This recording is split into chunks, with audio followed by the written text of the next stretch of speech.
Bismillahirrahmanirrahim. Assalamualaikum warahmatullahi wabarakatuh. Baiklah Ananda Bapak yang berbahagia, kembali lagi pada pertemuan kita pada hari ini. Kita akan membahas di pembelajaran tema 2 dan subtema 2 ya. Pentingnya udara bersih bagi pernapasan. Gangguan pernapasan pada manusia. Ananda bisa perhatikan tabel berikut ini. Penyebab gangguan pernapasan, kemudian penyakit yang ditimbulkan dari penyebab gangguan pernapasan itu. Misalnya, bibit penyakit itu bisa menyebabkan penyakit flu, tuberkulosis, flu burung, bronkitis, pneumonia. Kemudian mengelompokkan informasi berdasarkan teks. Informasi yang terdapat dalam buku dapat diuraikan secara lebih detail ke dalam beberapa jenis informasi yang akan ditanyakan. Berikut adalah kata tanya beserta informasi yang ingin kita ketahui. Oke, ada kata tanya apa, di mana, kapan, siapa, mengapa, bagaimana, dan bagaimana.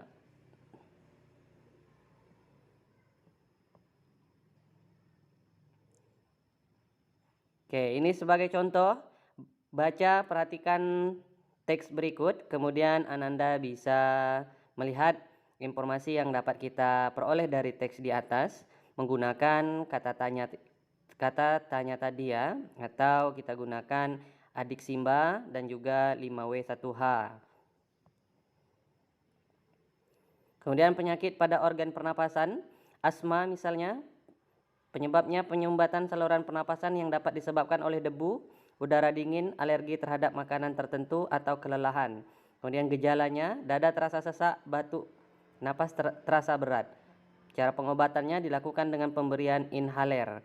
Kemudian pada penyakit flu, gangguan pada organ pernapasan yang disebabkan oleh virus, gejalanya sakit kepala, demam, hidung tersumbat.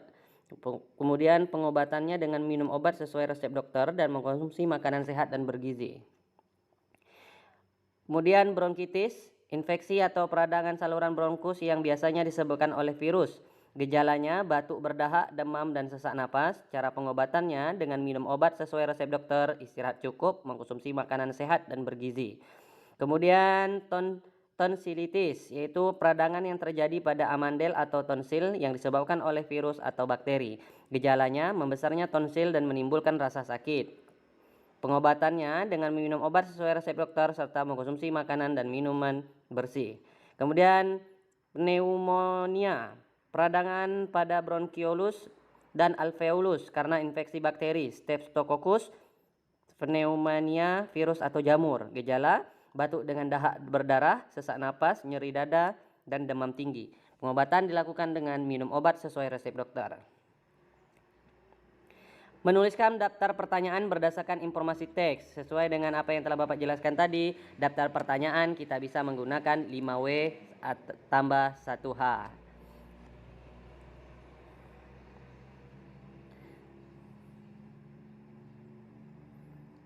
Oke, ini dia. Kamu dapat mendiskusikan pertanyaan-pertanyaan yang berkaitan dengan informasi yang tersedia pada teks. Pertanyaan apa? Kita bisa menggunakan apakah yang dimaksud dengan penyakit bronkitis? Jawabannya, bronkitis adalah penyakit peradangan pada bronkus atau saluran yang mengalirkan udara ke paru-paru. Properti dalam tari. Properti tari merupakan segala kelengkapan dan peralatan yang digunakan ketika pertunjukan tari. Kemudian fungsi properti yaitu menyampaikan ide dan makna gerakan dalam tariannya agar mudah dipahami penonton. Kemudian pelengkap busana tari. Kemudian membantu menghidupkan karakter tokoh dan terakhir memberikan nilai tambah keindahan dalam tarian. Contoh properti tari dalam bentuk senjata, pedang keris, tombak, rencong, serta busur dan anak panah. Jenis lainnya topeng, piring, tepi tongkat, lilin, dan sebagainya. Menyajikan informasi teks yang ditemukan dalam peta pikiran. Kamu dapat berlatih menemukan sebuah informasi dengan banyak membaca. Membaca dengan saksama akan semakin melatih keterampilanmu dalam membaca dan menemukan informasi secara tepat. Informasi yang kamu temukan dapat kamu sajikan dalam bentuk peta pikiran. Kemudian muatan PPKN, perbedaan antara hak, kewajiban, dan tanggung jawab. Setiap manusia memiliki hak, kewajiban, dan tanggung jawab yang berbeda-beda. Berikut contoh hak, kewajiban, dan tanggung jawab sebagai warga masyarakat.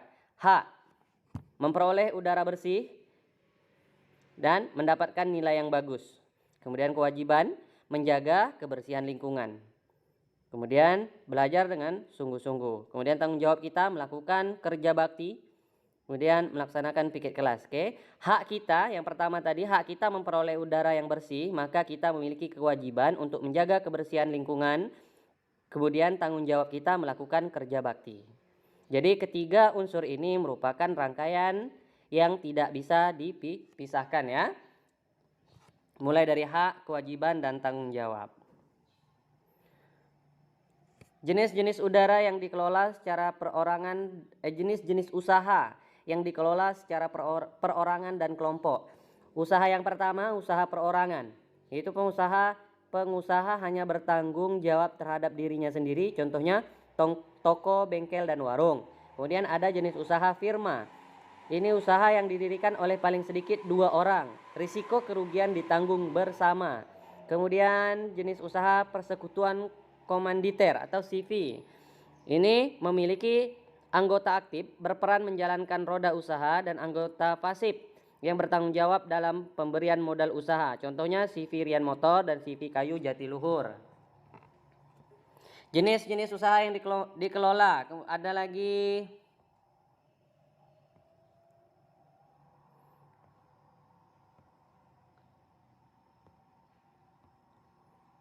Oke, selanjutnya perseroan terbatas atau PT. Kemudian ada juga badan usaha milik negara, kemudian koperasi. Kemudian menemukan informasi berdasarkan cerpen yang dibaca. Langkah-langkah untuk menggali informasi dalam cerpen. Cerpen itu ialah cerita pendek. Caranya yaitu untuk menggali informasi dalam cerpen, caranya yang pertama bacalah dengan saksama. Kemudian buatlah daftar pertanyaan sebanyak-banyaknya. Kemudian carilah jawaban dari pertanyaan-pertanyaan yang dibuat. Kemudian rangkailah kembali jawaban-jawaban tersebut ke dalam satu paragraf singkat.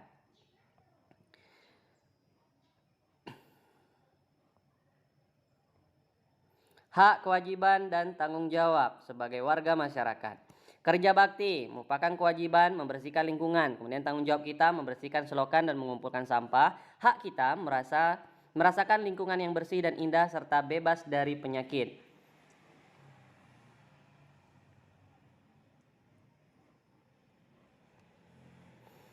Pengaruh kegiatan ekonomi terhadap kesejahteraan masyarakat.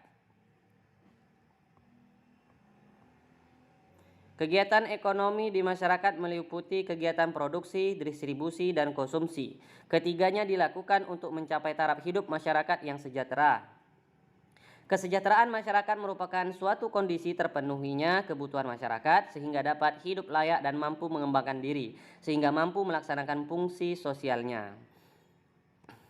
Adanya ketidakmerataan pendapatan serta kecepatan pertumbuhan ekonomi yang berbeda sangat mempengaruhi perbedaan tingkat kesejahteraan antara masyarakat di kota dan di desa.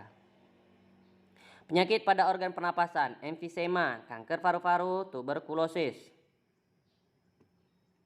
Menjelaskan properti tari sebagai pelengkap. Properti tari berfungsi untuk membedakan jenis tarian dan sebagai aksesoris penari. Dengan menggunakan properti, penari dapat menyampaikan ide dan makna gerakan dalam tariannya sehingga mudah dipahami penonton. Nilai-nilai penting dalam musyawarah. Dalam musyawarah, kita mendengar pendapat yang berbeda-beda atau bahkan saling bertentangan. Oleh karena itu, musyawarah harus dilandasi dengan semangat gotong royong dan kekeluargaan. Nilai-nilai penting dalam musyawarah diantaranya kebersamaan, kebebasan berpendapat, menghargai orang lain, persamaan hak dan berjiwa besar, lapang dada menerima hasil musyawarah, kemudian tanggung jawab untuk melaksanakan hasil musyawarah. Menjelaskan informasi berdasarkan teks. Tentunya Ananda sudah mengetahui bagaimana cara kita mendapatkan informasi dari teks. Dengan caranya yaitu bacalah teks dengan saksama, kemudian buatlah pertanyaan dengan menggunakan kata tanya, apa, di mana, kapan, siapa, mengapa, dan bagaimana. Lalu jawablah, kemudian tuliskan dalam bentuk tabel. Unsur-unsur yang harus dipersiapkan untuk peragaan tari, gerak tari, properti, musik pengiring, kostum, tata panggung.